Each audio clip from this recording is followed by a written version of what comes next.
compounding here is the fact that Lamar Jackson has an MVP under his belt in his second year back in 2019, but he's also missed each of the last 2 seasons due to injury toward the end, and the Ravens have fallen apart. So there's a lot of things battling against each other. We see the peak career grade was 2019, 90 plus. When he won the MVP, took a bit of a dip in 20 and 21, even though the team was still very good with him under center. Last year, Lamar was back, running the ball better than ever, his highest grade since 2019. So that's where we are. And now here are the rumblings coming out of the combine. The non-exclusive tag is allowing other teams to negotiate with Lamar rather than the Ravens, right? The Ravens like Lamar Jackson, right? Whether or not they picked him over Hayden Hurst or not, they like him. They've built their offense around him. They've had success with him. They want Lamar Jackson to be their quarterback. But this has been a two-way street. This isn't the Ravens are holding out or Lamar's holding out. They have both brought it to this point, I believe.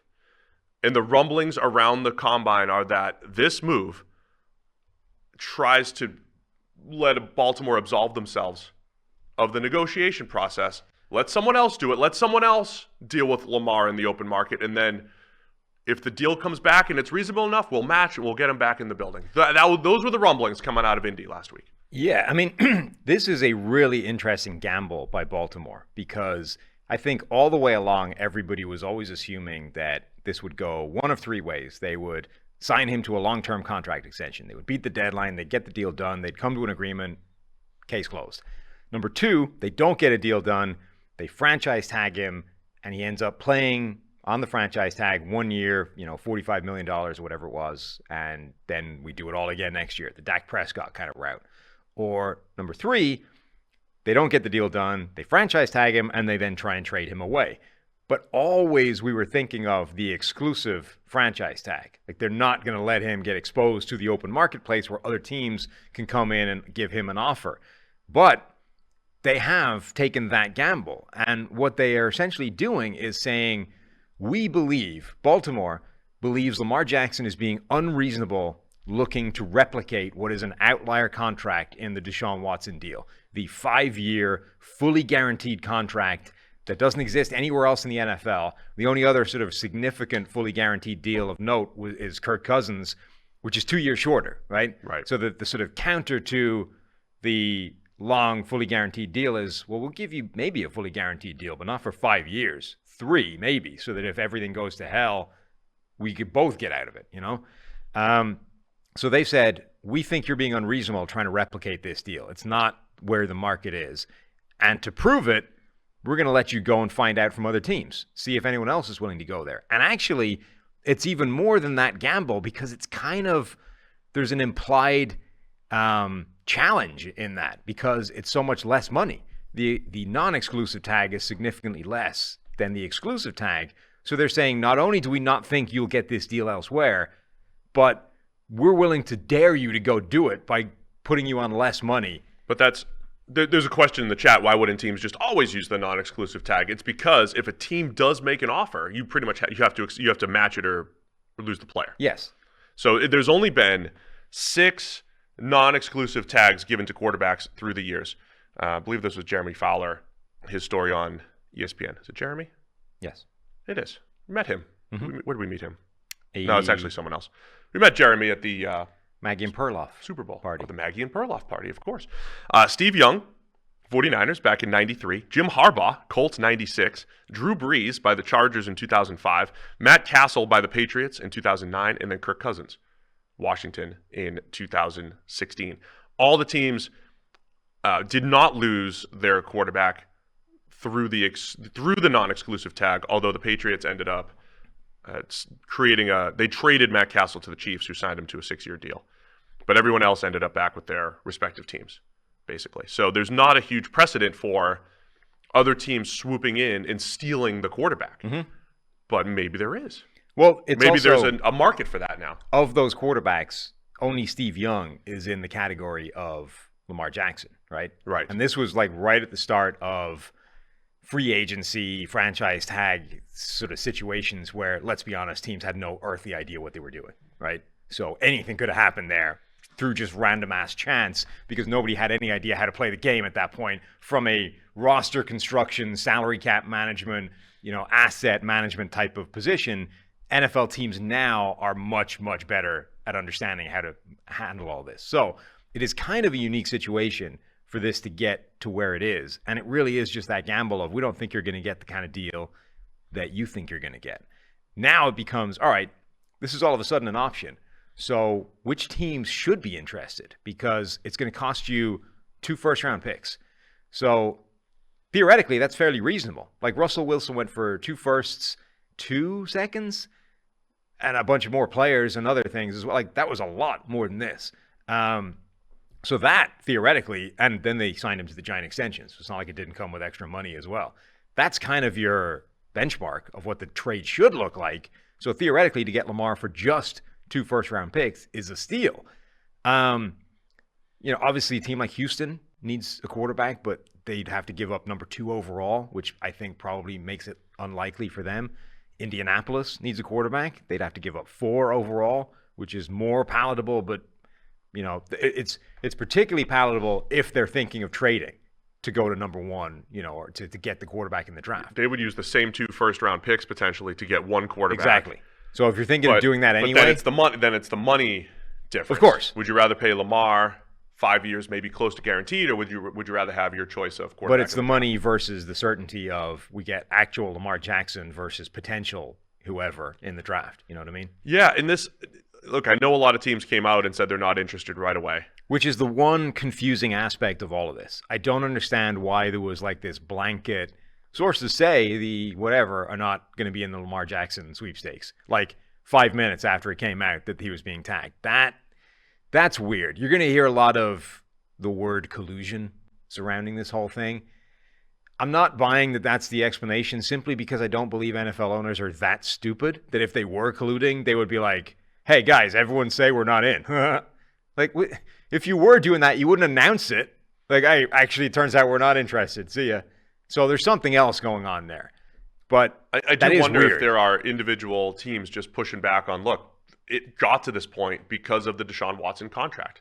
It got to this point because Lamar wants that or something close to it, and we don't want to play that game. We don't want Cleveland.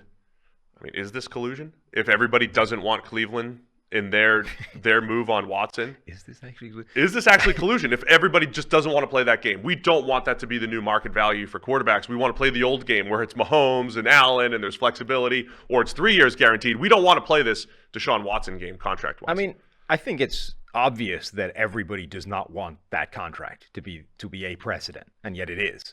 But I think the difference is, so Fitzgerald made an interesting point in his article, which is, everyone's going to make the point of, well, Cleveland went and gave Deshaun Watson 5 years, fully guaranteed last year. They had to trade for him, blah, blah. Like, there's always a desperate team. There's always a team desperate enough to go do that. Why is it not happening this year with Lamar? Well, the one big difference is there was one team willing to do that last year. Like, the reason Cleveland got Deshaun Watson is because they came in with that contract when it looked like they were behind Atlanta and New Orleans. And they blew them out of the water and said, we'll give you that fully guaranteed deal. Done. And then Cleveland all of a sudden got Deshaun Watson. So there was one team willing to go there a year ago, and that team isn't in the market anymore because they got their quarterback. So I don't think you can necessarily look at that and say, the team did it last year, therefore a team will be willing to do it this year.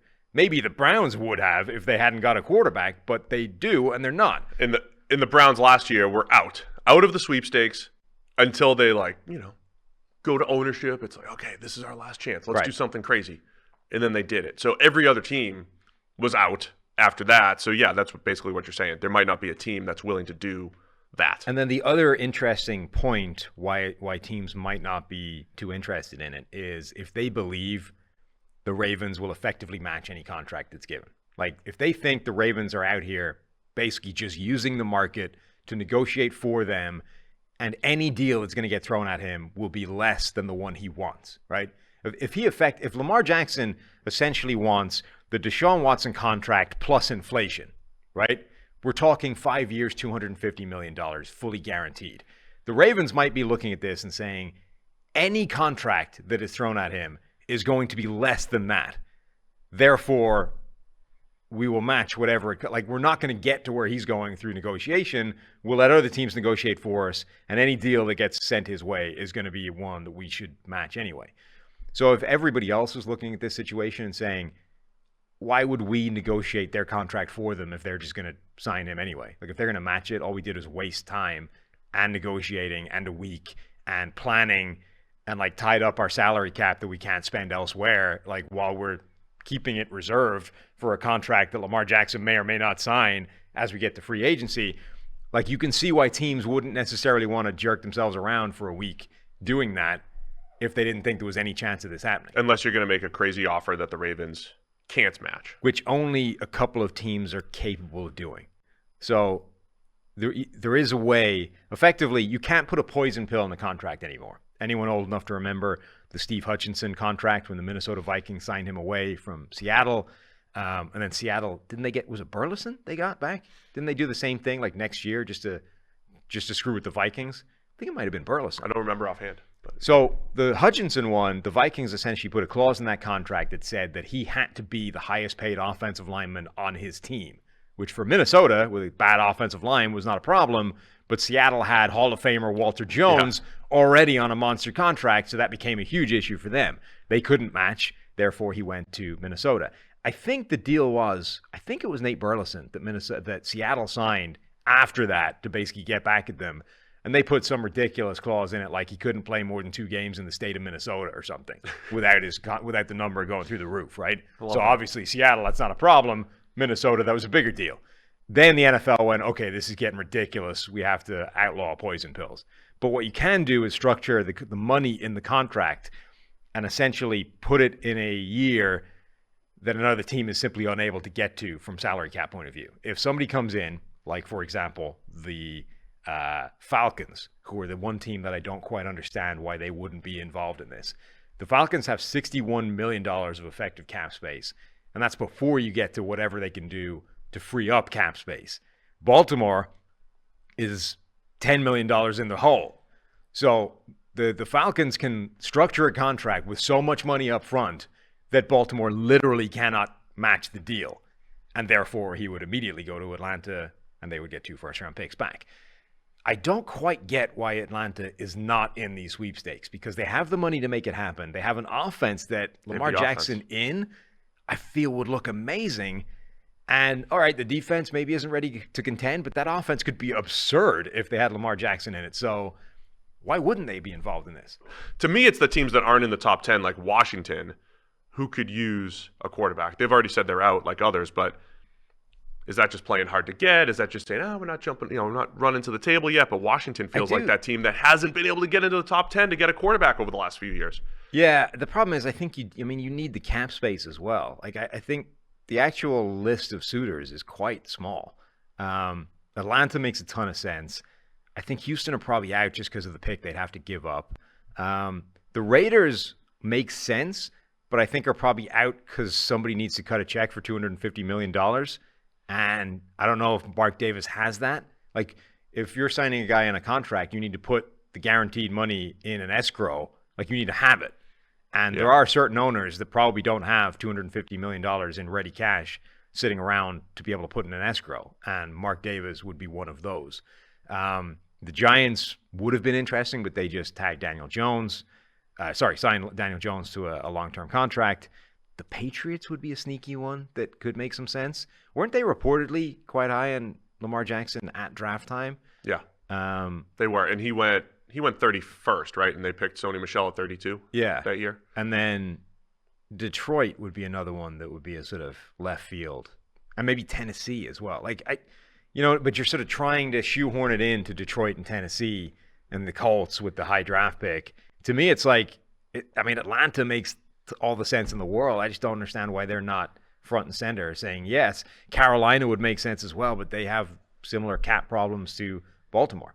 So we'll see how it plays out. As you talk through this, maybe this is part of the reason why the Ravens let it get this far. Obviously, you've got the human element of, the push and pull here between the Ravens and Lamar Jackson. But maybe you're letting it get to this point because you've assessed the market and said, look, there's only a couple teams we could lose him to. Mm-hmm.